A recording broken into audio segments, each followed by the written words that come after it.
Kritikal matapos tagain ang isang babae at bata niyang pamangkin ng kanilang kapitbahay sa Marikina City.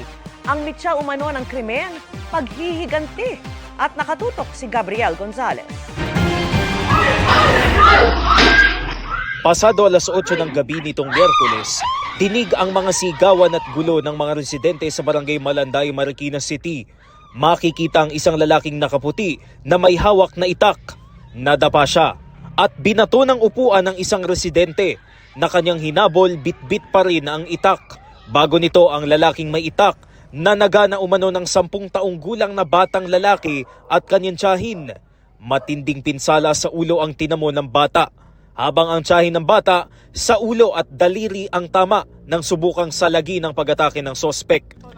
Huwebes ng gabi, namataan ng mga tauhan ng barangay at ilang residente ang sospek sa Marikina River. Hinabol siya pero tumalon daw sa ilog. Tinambayan namin yung sa may tabi ng jogging lane, sa may creek. Nung makatunog na yung suspect na nandun kami at nakaabang na kami sa kanya, bigla siyang lumitaw. Pero may dala pa rin siyang itak. Bumalik siya ng ilog. Ayun, nagpa-agos-agos siya hanggang makarating kami doon sa Kalumpang. Na-corner sa pampang ng ilog na sakop ng Barangay Tanyong ang lalaki.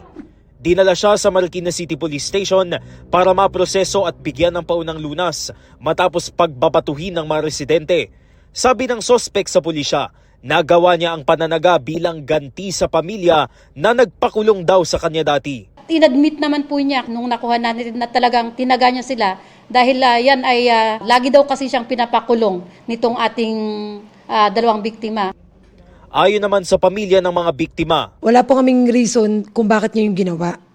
Kasi unang-una po, yung family ko po sa Malanday, last year, pinasok niya po yung bahay with the CCTV camera na kinuha niya po yung cellphone ng pamangkin ko. At napakulong po siya ng kapatid ko. gumagamit umano ng ipinagbabawal na gamot ang sospek ayon sa pulisya. Involved po siya sa illegal na droga at sinasabi naman po niya na nakakagamit po siya. Sinusubukan pa naming hinga ng pahayag ang sospek na nakakulong na sa Marikina City Police Custodial Facility. Mahaharap siya sa 2 counts ng frustrated murder. Tumutulong na rin ang lokal na pamahalaan ng Marikina sa pagpapagamot ng mga biktima. Gabriel Gonzalez, nakatutok, 24 oras.